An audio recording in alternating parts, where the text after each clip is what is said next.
Simplesmente não há espaço no contexto de uma sociedade democrática, livre, justa e solidária, fundada no primado da dignidade da pessoa humana, para a restauração dos costumes medievais e desumanos do passado, pelos quais tantas mulheres foram vítimas da violência e do abuso, em defesa da ideologia patriarcal, fundada no pressuposto da superioridade masculina, pela qual se legitima a eliminação da vida de mulheres para a reafirmação de seus papéis sociais de gênero e a proteção daquilo que os homens, em uma visão de mundo permeada pelo preconceito e a ignorância, consideravam e alguns talvez ainda consideram ser a sua honra.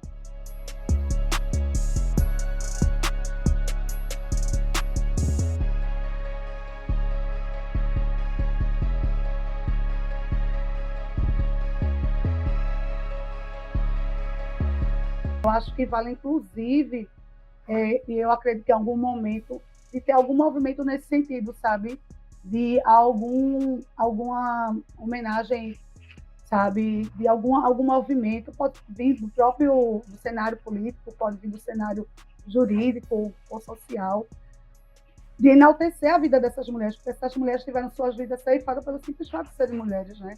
E aí tiveram sua trajetória, sua vida maculada como se fossem pessoas merecedoras de ter a vida ceifada. Isso é muito pesado, isso é muito triste, porque destrói famílias. Embora não exista no ordenamento jurídico brasileiro desde 1830, ou seja, desde o século XIX, a tese da legítima defesa da honra é algo entranhado na cultura jurídica brasileira. Uma cultura jurídica que, assim como em vários outros lugares do mundo, ela é marcada pela estrutura patriarcal, ou seja, por uma ideia de subjugação necessária da vida. Porque no caso do feminicídio, falar em violenta emoção, falar em injusta provocação da vítima e trazer com isso tudo a ideia de uma vítima que não cumpria com o seu papel de mulher, ou seja, que era uma péssima mãe, que era uma mulher que teria se separado e traído, isso justifica que aqueles homens e mulheres que sentam no conselho de sentença a julguem como merecedora dessa pena de morte. Então, embora nós não tenhamos, desde o século XIX, na legislação brasileira, essa autorização legislativa, nós temos, por um outro lado, uma cultura jurídica patriarcal que dá ensejo a essa possibilidade de, entre aspas, defesa. É praticamente uma licença para matar, né? Isso é muito sério, porque, por exemplo, a gente não observa o mesmo clamor de uma mulher que, por exemplo, ela vem e ela comete um assassinato contra o marido, por exemplo. A gente não escuta em nenhum momento se falar que essa mulher defendeu a honra dela. Ela matou por uma razão, e é essa a razão que chega no tribunal.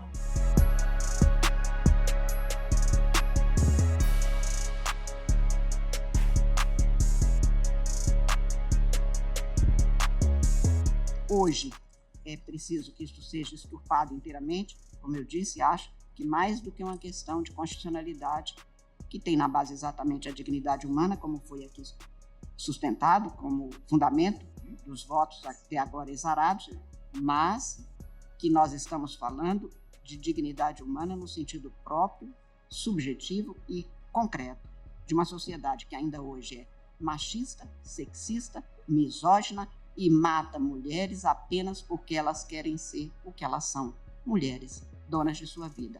Como o homem, desde 1605, por lei, era dono da vida e do corpo e da vida da mulher, esta tese prevalece ainda hoje, portanto, em boa hora, estamos retirando do cenário jurídico a possibilidade de se ter como aceita a morte provocada por um homem que sai, como se tinha no Código Penal do Império, sem pena alguma.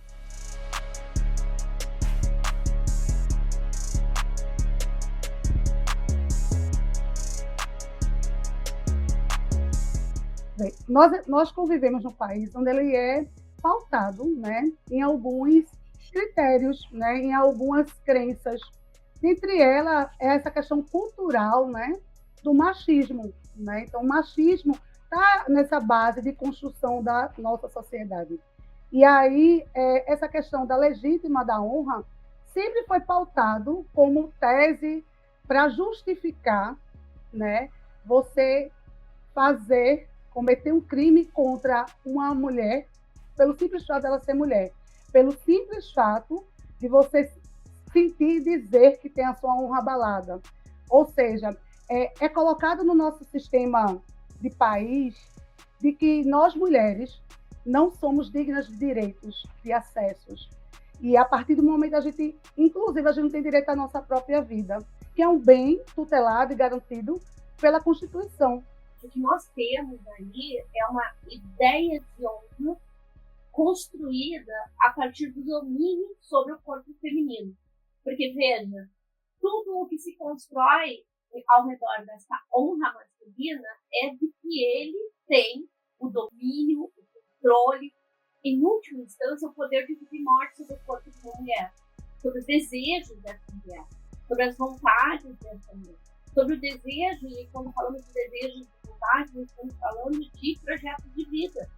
Então, nesse caso, o que nós temos é a cultura patriarcal trabalhando a favor da sua própria manutenção no campo jurídico. Aquilo que nós temos em sociedade, em termos de machismo, em termos de sexismo, e todas as expressões que o patriarcado toma, se expressam da mesma forma no mundo jurídico. De maneira que ter algo que se considera esdrúxulo, medieval até, como é a legítima defesa da honra, inexistente na legislação, mas existente ainda no discurso, na medida em que esse discurso é feito muito especialmente no tribunal do júri, parece algo natural, parece algo normal. Então, estarmos em 2023 e o Supremo Tribunal Federal precisar dizer que o que ali está presente não é um discurso de defesa, não é um exercício do direito de defesa, mas é, na verdade, a propagação dentro da seara judiciária de um discurso de ódio, porque é um discurso misógino, acabou sendo fundamental.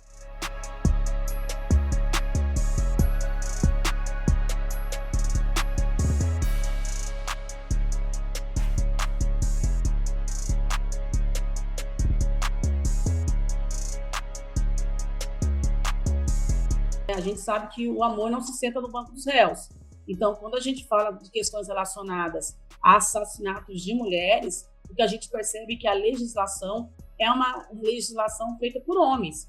A gente não tem uma participação aí, por exemplo, das mulheres imbuídas aí do sentimento de legislação, de legislar. A gente tem aí a Maria da Penha, que praticamente é um marco dentro da legislação protetiva às mulheres, mas todos os movimentos em relação à proteção da mulher, eles ainda são muito frágeis, eles ainda demoram muito tempo para se virem aí de forma concretizada. Então, quando você tem aí um Código Penal de 1940, um código que ele é eminentemente misógino e masculino, né? Se você convive numa sociedade culturalmente machista, sexista, homofóbica, racista, será que, de fato, é relevante ser pautado algo que vai de encontro com essa construção cultural do nosso país, onde a gente vai ter que dizer que, por muito que a gente já se alcançou de conquistar um pouco dessa equidade entre a relação de homem e mulher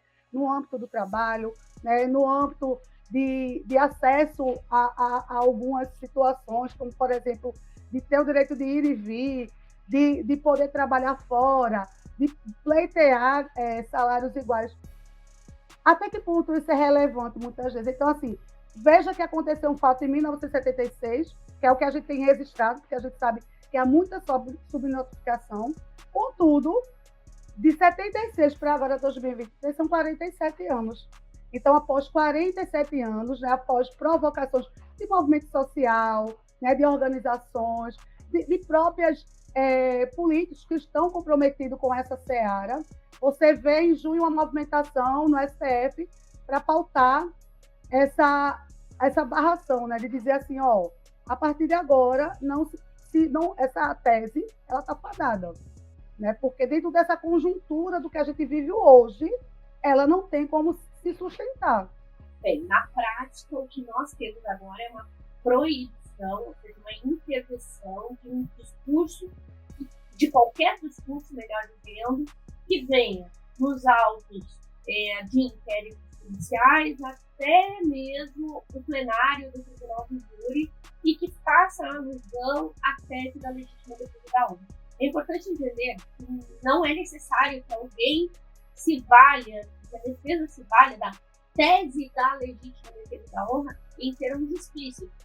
Basta que esteja também implicitamente ali presente a ideia de que aquela mulher merecia morrer porque foi uma mulher que descumpriu com o seu papel de gênero, ou seja, que provocou ciúme por algum outro motivo, que desobedeceu às ordens daquele parceiro, marido, namorado, companheiro. Ou seja, na prática, o que nós temos é uma solução jurídica que determina a nulidade de atos processuais onde esse tipo de argumento tenha sido utilizado.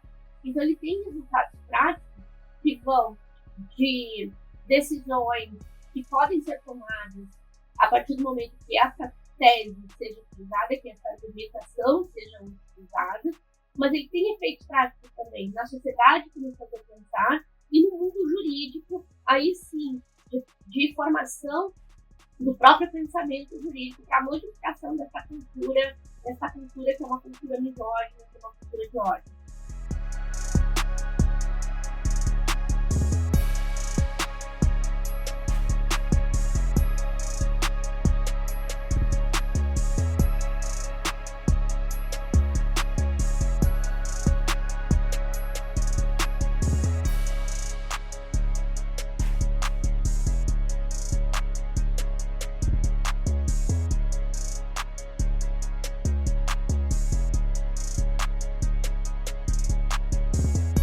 É que, na realidade, o que nós temos é luta social, parte do movimento de mulheres, do movimento feminista, e, de outro lado, uma resistência em reconhecer os direitos das mulheres, e, nesse caso, o direito à própria vida. Veja que, muito recentemente, há 16 anos atrás, nós tivemos aprovada a Lei Maria da Penha. E a Lei Maria da Penha foi aprovada no Brasil a partir de uma discussão que precisou ser levada ao âmbito internacional. Então, não é que as mulheres não estivessem, ao longo de todos esses anos, lutando contra a violência doméstica familiar. O fato é que, embora houvesse movimentação social, houvesse luta social de parte dos movimentos de mulheres, movimentos feministas, muitos eram também os obstáculos no âmbito legislativo de entender a necessidade de tornar efetivas as normas constitucionais e, ao mesmo tempo, as normas internacionais, dos quais o Brasil é signatário em termos de direitos humanos das mulheres. E aí eu acho que é um marco inicial para que a gente consiga, de fato, concretizar algo que havia muitos anos sendo pautado para poder eximir a responsabilidade, né, de quem cometeu um crime de feminicídio. Então, é um avanço, é algo que marca um movimento, né, de pessoas, de grupos que sempre lutaram em prol disso, né, e a gente vê isso se realizando. É um sentimento de esperança de que a gente possa, de fato, a partir desse marco histórico, minimizar, impedir que outras atrocidades aconteçam e que, se porventura vir a acontecer, a gente tenha subsídio legal para poder, de fato, aplicar a responsabilização dessa pessoa que cometeu o crime, sabe? Porque ninguém pode ficar impune, né? essa tese, ela viola a dignidade e o bem maior que é tutelado pela Constituição, como eu falei, que é a vida. E aí, quando a gente para e ver que vidas são essas, são vidas de mulheres que são ceifadas por nenhum justo motivo, pelo simples fato de elas quiserem, desejarem viver.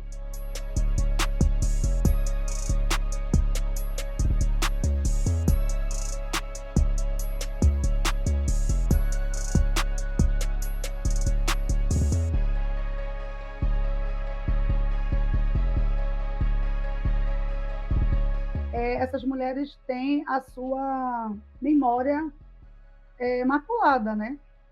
Porque é como se elas merecessem aquilo que aconteceu com ela, quando na verdade elas foram vítimas de uma atrocidade, de alguém que se via maior, melhor e que não aceitava que ela pudesse ter direito a viver. Né? E com tudo isso, né, se a gente vai na evolução também dos anos, que a gente vê anos após ano, então assim, a época essa mulher, a imagem dela é totalmente colocada como a pior pessoa do mundo, quando na verdade essa pessoa é uma vítima.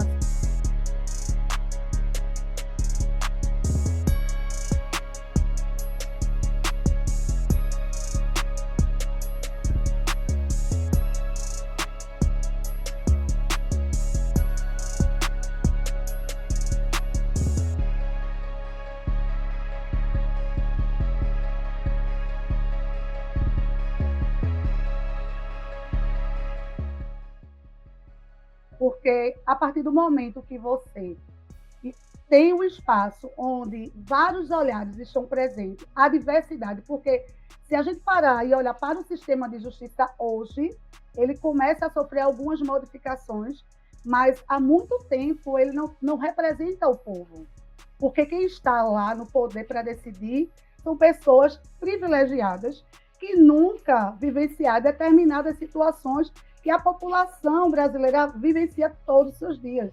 Então, a partir do momento que a gente consegue colocar pessoas representativas dentro desse sistema e que, de fato, tenham vivenciado, que, de fato, tenham proximidade, né, com causas, então a gente consegue garantias de direitos. A gente tem uma legislação vasta, só que a sua aplicabilidade ela é ineficaz, muitas das vezes.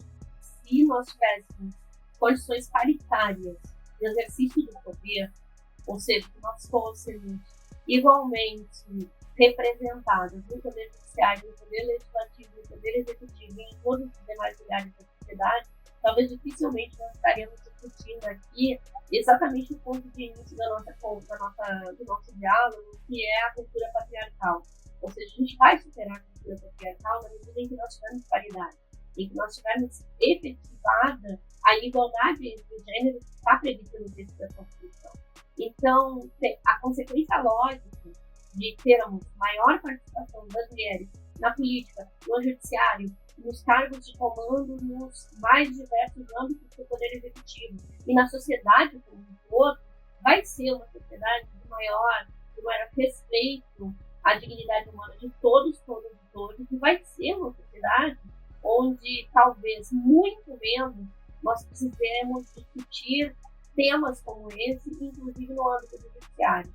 Então, a gente caminha, a tese da Lei da Honra, derrubada pelo Supremo Tribunal Federal, ela é, como eu disse antes, um sinalizador de um avanço civilizatório que nós precisamos concretizar. Ou seja, que nós precisamos entender que as nossas vidas como mulheres, elas precisam ser respeitadas e de que estar presente também no momento da tomada de decisões que fazem com que esses avanços civilizatórios todos e esse específico que concretize seja de fundamental importância e relevância em todos os momentos.